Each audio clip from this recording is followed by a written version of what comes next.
morning. You're watching Morning Headlines with me, Vidusha Agarwal. Let us take a look at the top newspapers today. To begin with, CBI takes over Sandesh Khali probe. Bengal government goes to Supreme Court, coming down heavily on the West Bengal police, who is called totally biased. The Calcutta High Court ordered the transfer of the probe into the January 5 attack on ED officials in Sandesh Khali, as well as custody of main accused Shah Jahan Sheikh to the CBI, or the Central Bureau of Investigation. Hours later, the state government moved to the Supreme Court against the High Court's order. Meanwhile, taking over the investigation, the CBI registered an FIR in the case. A CBI team escorted by paramilitary personnel reached the CID office in Kolkata to take custody of Sheikh, but the police refused to hand him over, saying that the matter was sub judice. Let me tell you that Sandesh Khali in West Bengal has been at the center of the TMC politics since January 5, when ED officials were assaulted while conducting a search at some of the Sheikh, a local strongman and TMC leader. The ED team had gone there in connection with an investigation into alleged irregularities in the state's public distribution system. The news has been covered on the front page of the Indian Express as well as the Times of India.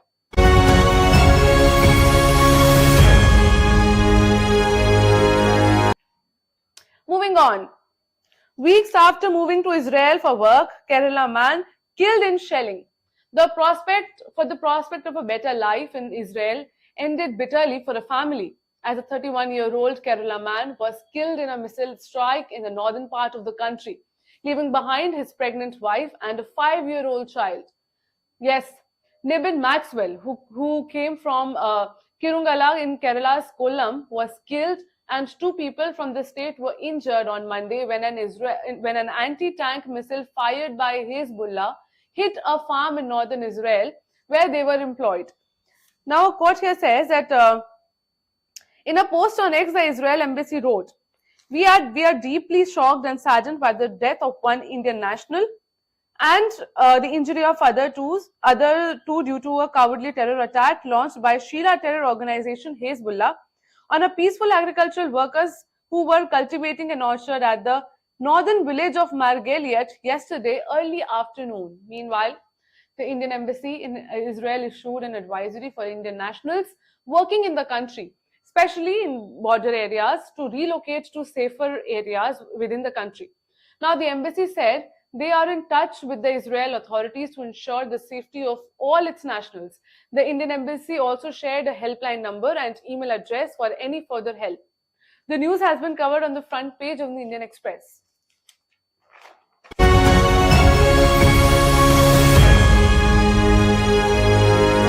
In a latest development, Naveen Lokpriya CM, Odisha has key role in building economy, says Prime Minister. Even though BJP and BJD leaders in Odisha are denying a possible tie-up between the two erstwhile allies, Prime Minister Narendra Modi's silence on Naveen Patnaik's rule at a rally in the eastern state on Tuesday fueled the speculation. Modi targeted the Congress and the India alliance over corruption, scams, governance and Parivarvad. He, however, did not mention anything on the BJP's plan in Odisha, despite the state going to the polls simultaneously along with the Lok Sabha elections. Let me tell you that before addressing the rally, Modi dedicated development projects worth around rupees 20,000 crore for Odisha in a separate meeting that was attended by CM Naveen Patnaik, among others. While Patnaik lauded Modi for setting a new direction for India and for taking India on an accelerated drive to make the country an economic powerhouse, Modi addressed Patnaik as Lokpriya, or popular CM. Well, the news has been covered on the 6th page of the Indian Express as well as the Times of India.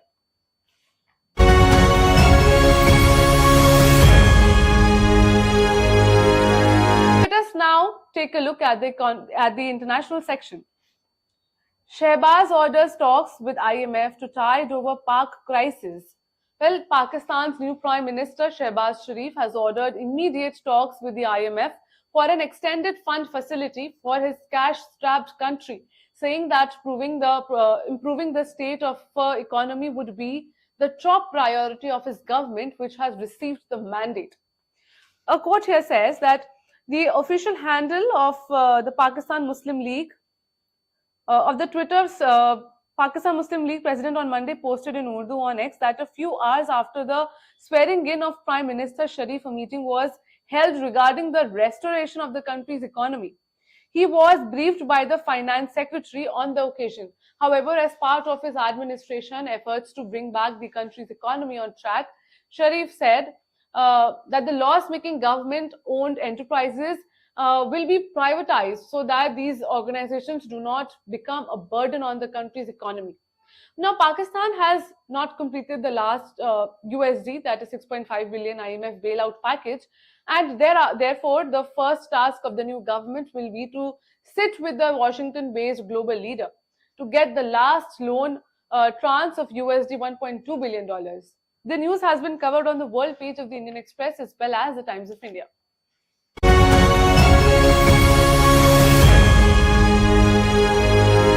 Moving on.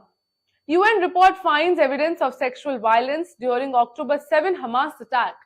There is clear and convincing evidence that Israeli hostages being held in Gaza have been subjected to sexual violence, including rape, since Hamas' unprecedented surprise attack on Israel on October 7, 2023. A new United Nations report has found, adding that sexual violence against hostages may be ongoing. The UN team did not meet with any victims of sexual violence despite concerted efforts to encourage them to come forward. And Patton said much of the evidence was circumstantial. The UN report's conclusions were made based on individual assessments, verifying sources, cross-referencing relevant information, and the establishment of credible facts. Let me tell you that more than 1,200 people have been killed in Israel since October 7, according to the Israeli Prime Minister's office. Since Hamas' attack, more than 30,500 people have been killed in Gaza and more than 71,900 others have been injured. The news has been covered on the world page of the Indian Express as well as the Times of India.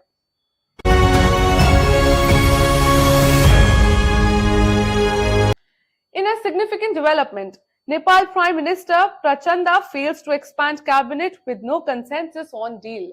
Nepal's Prime Minister Pushpa Kamal Dahal Prachanda failed to reach a consensus with allies on a power-sharing deal as their talks ended inconclusively, giving rise to speculation about the stability of his government following his dramatic move to terminate alliance with the Nepali Congress.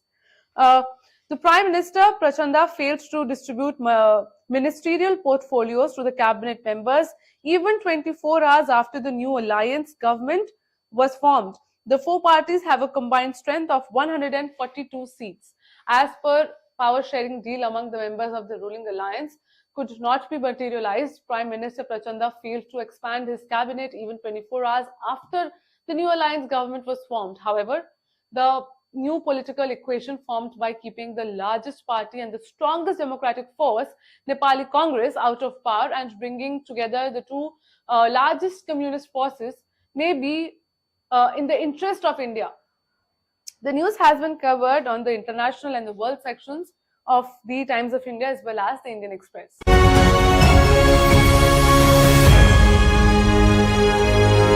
Let us now take a look at the economy section. After JP Morgan, Bloomberg to include Indian bonds and EM index. After JP Morgan, Chase and Company, Bloomberg announced the inclusion of Indian bonds in the Bloomberg Emerging Market Local Currency Government Index and related indices from January 31, 2025.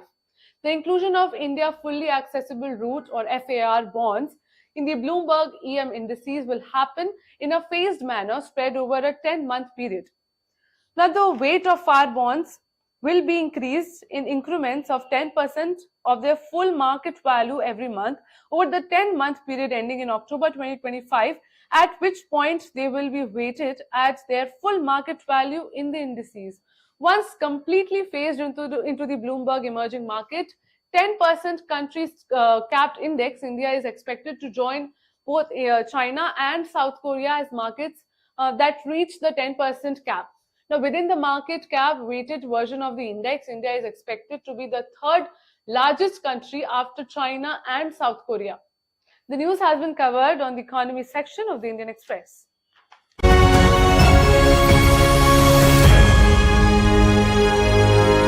Last but not the least, let us now take a look at the sports section.